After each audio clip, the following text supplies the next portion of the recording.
नमस्कार दोस्तों, स्वागत है आपका victorious group of English scholars में। लिटरेरी टर्म्स, फॉर्म्स और मूवमेंट की सीरीज को हम लोग कंटिन्यू कर रहे हैं। उसी क्रम में आज हम लोग 6 पार्ट में बहुत ही इंपॉर्टेंट टर्म्स और मूवमेंट को डिस्कस करेंगे। देखो, टर्म्स और मूवमेंट से हमारे एग्जाम में प्रश्न पूछे जाते हैं। अभी टीजीटी 2010 में प्रश्न पूछा गया था, कॉलरिज स्कूल ये जो है 20th सेंचुरी का एक ग्रुप है, लेकिन ये किसका ग्रुप है। ऐसे ही एलटीजीआईसी में प्रश्न पूछा गया था कि एक्सप्रेशनिज्म एक 20th सेंचुरी का मूवमेंट है और इस टर्म का ओरिजिन बताइए। ऐसे ही प्रश्न पूछा गया है कि एंग्री यंग मैन ये जो है राइटर्स का ग्रुप होता है, लेकिन इसका टाइम पीरियड बताइए। तो इस तरह के प्रश्न हमारे एग्जाम में पूछे जाते हैं। सारे प्रश्नों को हम लोग बहुत अच्छे से डिस्कस करेंगे। तो इन सारे टर्म्स और मूवमेंट को हम लोग कैटेगरी वाइज डिस्कस करेंगे, जिससे हमें अच्छे से याद हो जाए। सबसे पहले हम बात करेंगे ब्रिटिश लिटरेरी टर्म्स और मूवमेंट की, ठीक है। और उसके बाद फिर हम बात करेंगे अमेरिकन लिटरेरी टर्म्स और मूवमेंट की। फिर उसके बाद हम फ्रेंच लिटरेरी टर्म्स और मूवमेंट की बात करेंगे और लास्ट में बात करेंगे German literary terms and movement की। एक चीज मैं यहाँ पे ऐड करूंगा, जब भी हम किसी टर्म्स या मूवमेंट को पढ़ते हैं तो हमें 4 पॉइंट्स को तैयार रखने हैं। पहले तो उस टर्म्स या मूवमेंट का हमें ओरिजिन पता होना चाहिए। दूसरा, उस टर्म्स या मूवमेंट का हमें टाइम पीरियड पता होना चाहिए। तीसरी पॉइंट हमें जो तैयार रखनी है, उस टर्म्स या मूवमेंट से रिलेटेड जो मोस्ट नोटेबल ऑथर्स हैं उनका हमें पता होना चाहिए। और चौथे पॉइंट्स, हमें उस टर्म्स के बारे में कुछ बेसिक इंफॉर्मेशन होनी चाहिए। तो ये 4 पॉइंट्स को हमें ध्यान में रख करके सारे टर्म्स और मूवमेंट को अच्छे से डिस्कस करना है। तो सबसे पहले हम बात करेंगे British literary terms and movement की। तो देखो, British literary terms and movement में हमें क्या क्या पढ़ना है। इसमें हम लोगों को पढ़ना है angry young man, Bloomsbury group, Cavalier Poets, Coleridge School, Aestheticism, Theatre of Absurd, The Pre-Raphaelite Brotherhood, Stream of Consciousness। ठीक है। सबसे पहले हम लोग बात करेंगे angry young man. Angry young man ये एक ग्रुप था। खास करके इस ग्रुप में ब्रिटिश प्लेराइट्स और नॉवलिस्ट जो वर्किंग और मिडिल क्लास से बिलोंग करते थे, ये इस ग्रुप में शामिल होते हैं। और एंग्री यंग मैन का जो टाइम पीरियड है वो है 1950s। ये प्रश्न पूछा जा चुका है, ठीक है। कोई भी मूवमेंट हो या कोई भी ग्रुप हो, वो किसी न किसी आइडियोलॉजी के अगेंस्ट में आता है। तो एंग्री यंग मैन ये किस आइडियोलॉजी के अगेंस्ट में आता है। देखो, ब्रिटिश मिडिल क्लास में जो वैल्यूज और कल्चरल स्नॉबरी थी, ठीक है, दिखावा था या फिर घमंड था, उसके अगेंस्ट में एंग्री यंग मैन का ग्रुप आता है, ठीक है। और इसका जो बेस्ट एग्जांपल है, जॉन ऑसबर्न की एक प्ले है लुक बैक इन एंगर। उसमें एक कैरेक्टर होता है जिमी पॉटर। ये जो है बेस्ट एग्जांपल है एंग्री यंग मैन का। तो आपको याद रखना है, एंग्री यंग मैन ये 1950s का एक ग्रुप है और ये ब्रिटिश प्लेराइट्स और नॉवलिस्ट का ग्रुप है। ये भी आपको ध्यान में रखना है। नेक्स्ट हम लोग बात करेंगे ब्लूम्सबरी ग्रुप। ब्लूम्सबरी ग्रुप, ध्यान रखना, ये English writers, artist, philosophers, intellectuals का एक स्मॉल और इनफॉर्मल ग्रुप होता है, ठीक है। और इसका नाम ब्लूम्सबरी ग्रुप क्यों पड़ा? क्योंकि ब्लूम्सबरी ग्रुप से रिलेटेड जितने भी राइटर्स थे वो सेंट्रल लंदन के ब्लूम्सबरी एरिया में एक साथ रह करके कार्य करते हैं, इसलिए इसका नाम क्या पड़ गया, ब्लूम्सबरी ग्रुप, ठीक है। और ब्लूम्सबरी ग्रुप का जो टाइम पीरियड होता है वो क्या होता है, 1906 से लेकर के 1930s। वेरी वेरी इंपॉर्टेंट ये पॉइंट है, ये आपको ध्यान में रखना है। ब्लूम्सबरी ग्रुप का जो टाइम पीरियड है वो 1906 से लेके 1930s। अच्छा, ब्लूम्सबरी ग्रुप किसके अगेंस्ट में आता है? तो देखो, ब्लूम्सबरी ग्रुप आपको अच्छे से पता हो रहा है 1906 से इसकी बिगनिंग होती है और अभी अभी 1901 में विक्टोरियन एज का एंड होता है। तो जरूर ये विक्टोरियन लाइफ के कन्वेंशन, बुर्जुआ हैबिट्स, बुर्जुआ का मतलब होता है related to middle class people. तो मिडिल क्लास पीपल्स से रिलेटेड जो हैबिट्स थे और विक्टोरियन लाइफ की जो कन्वेंशंस थी, रीति रिवाज थी, सोशल रिचुअल्स थे, उसके अगेंस्ट में ये ब्लूम्सबरी ग्रुप आता है, ठीक है। और ब्लूम्सबरी ग्रुप का ना तो कोई डॉक्ट्रिन होता है ना तो कोई एम होता है, ये आपको ध्यान में रखना है। और ब्लूम्सबरी ग्रुप की जो लीडर होती है वो कौन होती है, वर्जीनिया वुल्फ। ये तो आपको अच्छे से मेमोराइज कर लेना है। नेक्स्ट हम लोग बात करेंगे Cavalier poets. Cavalier poets English poets का एक ग्रुप है, ये आपको ध्यान में रखना है। ये जितने भी कैवलियर्स पोएट्स हैं वो 17th सेंचुरी से बिलोंग करते हैं और ये किंग चार्ल्स फर्स्ट को इंग्लिश सिविल वॉर के पीरियड में सपोर्ट भी किए थे, ये भी आपको ध्यान में रखना है। इंग्लिश सिविल वॉर का जो टाइम पीरियड होता है वो होता है 1642 से 1651। इस टाइम पीरियड में most of the Cavalier poets king Charles को सपोर्ट कर रहे थे, ठीक है। और जो मोस्ट नोटेबल कैवलियर पोएट्स हैं उनका नेम भी आपको पता होना चाहिए। ये हैं Robert Herrick, Richard loveless, Thomas carry और जॉन सकलिन। ठीक है। और कैवलियर पोएट्स को कोर्टियर्स भी कहा जाता है, ये भी आपको ध्यान में रखना है। कोर्टियर्स मतलब राजकवि। और जितने भी कैवलियर्स पोएट हैं उनको सन्स ऑफ बेन भी कहा जाता है, ये भी आपको ध्यान में रखना है। एग्जाम में प्रश्न पूछा जा सकता है कि सन्स ऑफ बेन किसको कहा जाता है, तो ये कहा जाता है कैवलियर पोएट्स को। तो ध्यान रखना, कैवलियर पोएट्स किस सेंचुरी से बिलोंग करते हैं? 17th सेंचुरी से बिलोंग करते हैं। और ये जो है किंग चार्ल्स फर्स्ट के सपोर्टर भी होते हैं। नेक्स्ट हम बात करेंगे कॉलरिज स्कूल। ये टीजीटी 2010 में प्रश्न पूछा जा चुका है। ये ध्यान रखना 20th सेंचुरी में इंग्लिश क्रिटिक्स का एक ग्रुप है। वेरी वेरी इंपॉर्टेंट ये पॉइंट है, ये आपको ध्यान में रखना है। कॉलरिज का जन्म कब होता है? ध्यान रखना, इनका जन्म होता है 1772 में यानी 18th सेंचुरी में। और इनकी डेथ कब होती है? 1834 यानी 19th सेंचुरी में। और कॉलरिज स्कूल ध्यान रखना, बिल्कुल कंफ्यूज नहीं होना, ये 20th सेंचुरी का एक ग्रुप होता है। और ये किसका ग्रुप होता है? इंग्लिश क्रिटिक्स का। नेक्स्ट हम लोग बात करेंगे एस्थेटिसिज्म। देखो एस्थेटिसिज्म ये जो वर्ड है एस्थेटिक्स से बना है। और एस्थेटिक का मतलब क्या होता है? ब्यूटी। एस्थेटिक का मतलब ब्यूटी होता है। ये प्रश्न एग्जाम में पूछा जा चुका है। एस्थेटिसिज्म एक आर्ट मूवमेंट है, ये आपको याद रखना है। और इसमें होता क्या है, इसमें जो है किसी लिटरेचर, आर्ट या म्यूजिक में जो है सोशल पॉलिटिकल थीम्स को इग्नोर किया जाएगा और उसकी जगह पे ऐसे विचारों को सपोर्ट किया जाएगा जिसमें एस्थेटिक वैल्यूज हों, जिसमें सुंदरता के मूल्य हों। ऐसे विचारों को किसी लिटरेचर, आर्ट और म्यूजिक में जो सपोर्ट किया जाता है तो उसको हम क्या कहते हैं? एस्थेटिसिज्म। ठीक है। तो एस्थेटिसिज्म फ्रांस में अडॉप्ट किया गया था बाउल्डेयर, फ्लाउबर्ट और सिंबॉलिस्ट राइटर्स के द्वारा। और इंग्लैंड में एस्थेटिसिज्म को अडॉप्ट किया गया था वॉल्टर पेटर, ऑस्कर वाइल्ड और बहुत सारे 1890s के पोएट्स के द्वारा। इसके अलावा एस्थेटिसिज्म मूवमेंट से जुड़े हुए राइटर्स का जो स्लोगन है वो होता है आर्ट फॉर आर्ट से। ये भी एग्जाम में प्रश्न पूछा जा चुका है। तो एस्थेटिसिज्म ये एक आर्ट का मूवमेंट है, ये आपको ध्यान में रखना है। और इंग्लैंड में इसको इंट्रोड्यूस किया था वॉल्टर पेटर ने, ये भी प्रश्न पूछा जा चुका है। देखो इसको याद करने का बहुत ही सिंपल तरीका है। देखो एस्थेटिसिज्म यानी एस्थेटिक, और एस्थेटिक्स का मतलब होता है ब्यूटी। ब्यूटी का मतलब क्या होगा? प्यारा। ठीक है। और पेटर में भी देखो आपको थोड़ा सा प्यारा वाला सेंस आ रहा है, तो आप इसको एसोसिएट करके याद कर सकते। नेक्स्ट हम लोग बात करेंगे theatre of absurd. Theatre of absurd ध्यान रखना है, ये एक ऐसा फ्रेज है जिसको 1916 में क्रिटिक मार्टिन एसलिंग के द्वारा कॉइन किया गया है। हालांकि थिएटर ऑफ एब्सर्ड 1950s का एक ग्रुप होता है जिसमें नंबर ऑफ ड्रामेटिस्ट जुड़े होते हैं। और इसको लीड करने वाले होते हैं सैमुअल बैकेट, यूजीन यूनेस्को। ठीक है। अभी अभी इसके पहले हम लोगों ने देखा था एंग्री यंग मैन, वो भी जो है 1950s का एक ग्रुप था। और थिएटर ऑफ एब्सर्ड ये भी जो है 1950s का एक ग्रुप है। और ये किसका ग्रुप है? ड्रामेटिस्ट का ग्रुप है। और इसको लीड करने वाले जो ड्रामेटिस्ट होते हैं वो होते हैं सैमुअल बैकेट और यूजीन यूनेस्को। ठीक है। और थिएटर ऑफ एब्सर्ड में जो भी प्लेस लिखे जाते थे वो एब्सर्ड होते थे, यानी रिडिकुलस होते थे। ऐसे प्लेस जिसमें ना तो कोई सेंस हो ना कोई लॉजिक हो, उसको हम क्या बोलते हैं? एब्सर्ड प्ले बोलते हैं। और थिएटर ऑफ एब्सर्ड में जब ड्रामेटिस्ट कोई भी प्ले लिखता था तो वो logical form, character, dialogue, realistic illusion, इन सबको इग्नोर करके लिखता था। थिएटर ऑफ एब्सर्ड के जो प्लेस होते थे ना तो उसकी प्रॉपर बिगनिंग होती थी, ना एंड होता था, ना तो उसमें कोई प्लॉट होता था। थिएटर ऑफ एब्सर्ड के जो प्लेस होते थे उसकी एक और विशेषता होती थी कि वो जो है एब्रप्टली एंड हो जाते थे बिना कोई मैसेज दिए हुए। तो ध्यान रखना, थिएटर ऑफ एब्सर्ड ये 1950s का एक ग्रुप है और इसको कॉइन करने वाले हैं मार्टिन एसलिन।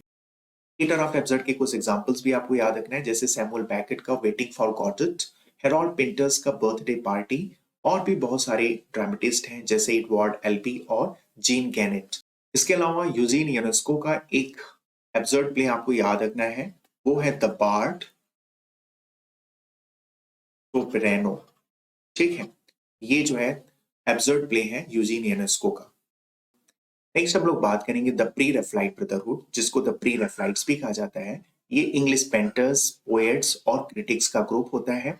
और द प्री रेफ्लाइट ब्रदरहुड का जो टाइम पीरियड है वो आपको याद रखना है 1848 से 1860। वेरी वेरी इंपॉर्टेंट ये पॉइंट है, ये आपको याद रखना है। ये विक्टोरियन एज का एक ग्रुप या मूवमेंट होता है और इसके 3 फाउंडिंग मेंबर्स होते हैं। उन तीनों का नेम आपको याद रखना है। एग्जाम में ये प्रश्न पूछा जाता है। द प्री रेफ्लाइट ब्रदरहुड को फाउंड किया गया था विलियम हॉलमैंड हंट, जॉन एवरेट मिलास और दांते गैब्रियल रोसेटी के द्वारा। एग्जाम में आपको कोई 2 नेम दिया जाएगा, तीसरा वाला मिसिंग रहेगा।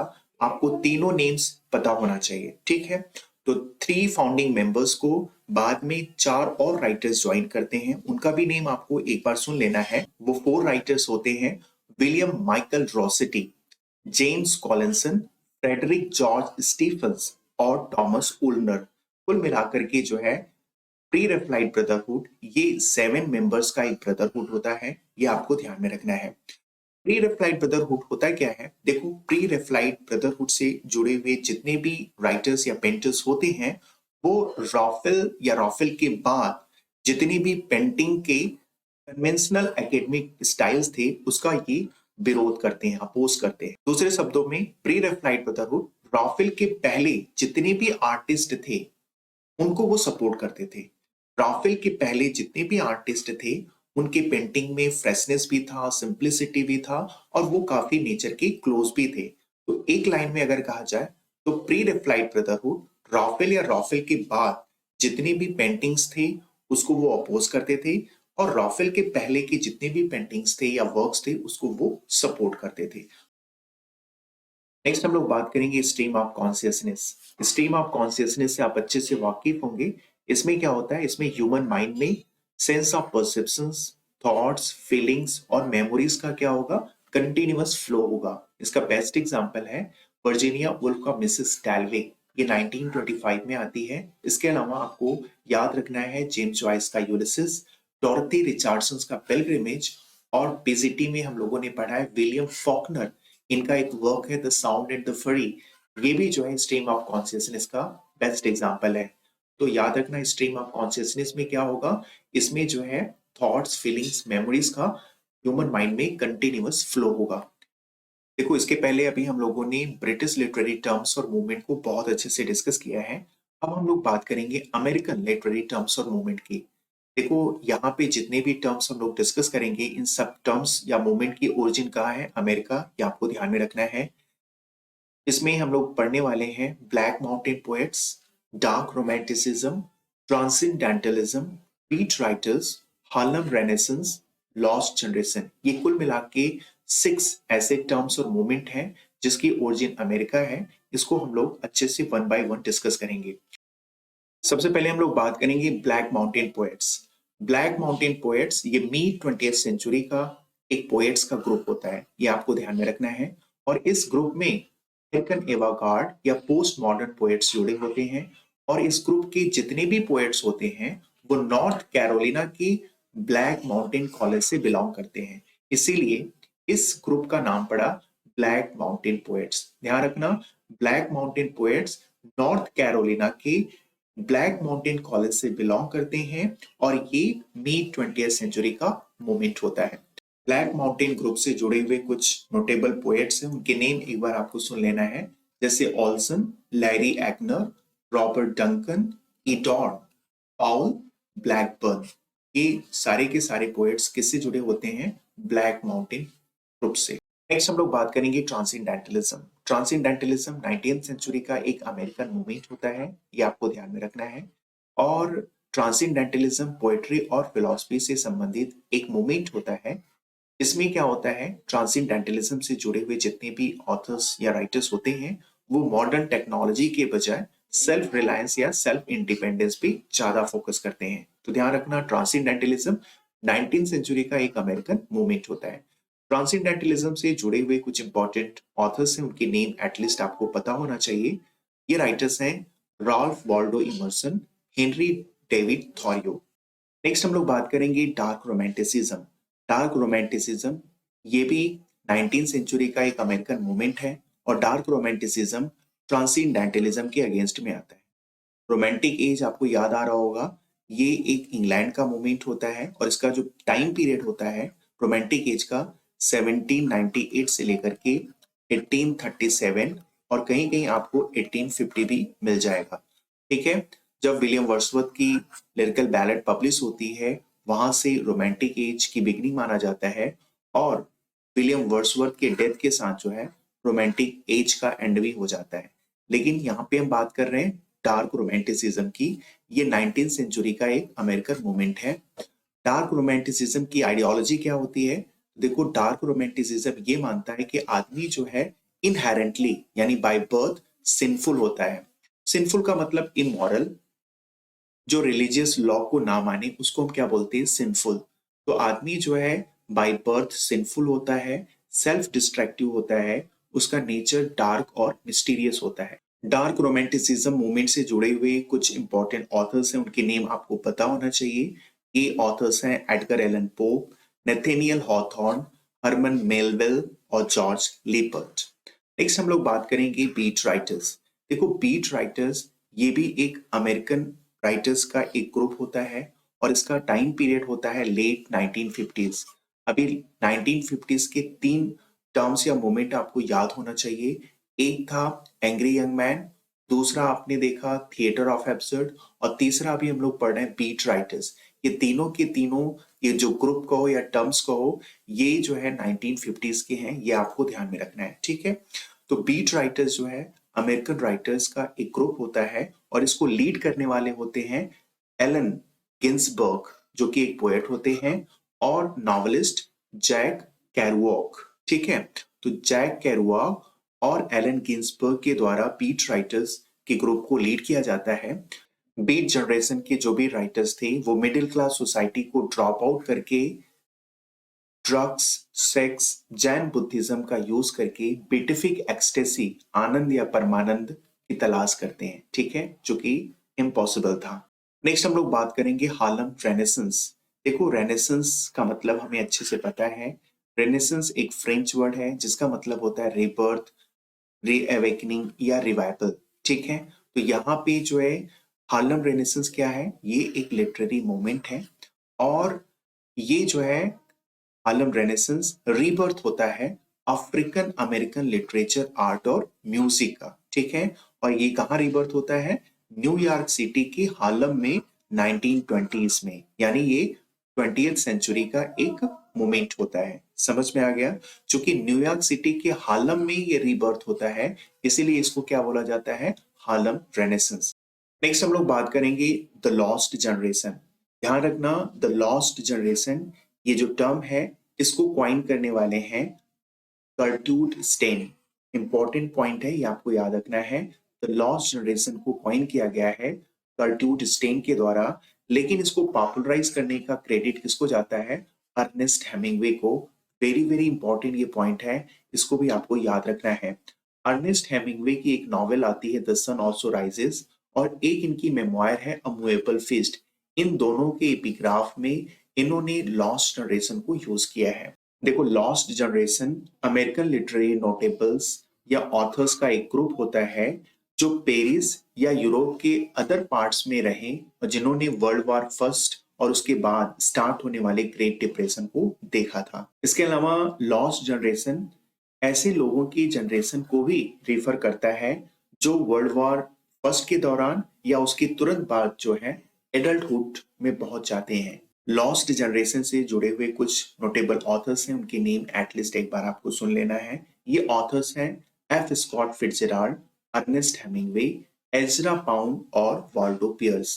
प्रश्न पूछा जा चुका है कि लॉस्ट जनरेशन का संबंध इसमें से किस राइटर्स का है? उसमें जो करेक्ट ऑप्शन था वो क्या था? Ernest Hemingway. देखो, वीडियो थोड़ी लंबी हो रही है इसलिए इसके आगे French literary terms and movement, German literary terms and movement और इसके अलावा और भी बहुत सारी इंपॉर्टेंट टर्म्स और मूवमेंट हैं जिसको हम नेक्स्ट वीडियो में कवर करेंगे। आज के लिए बस इतना ही। धन्यवाद। Thank you.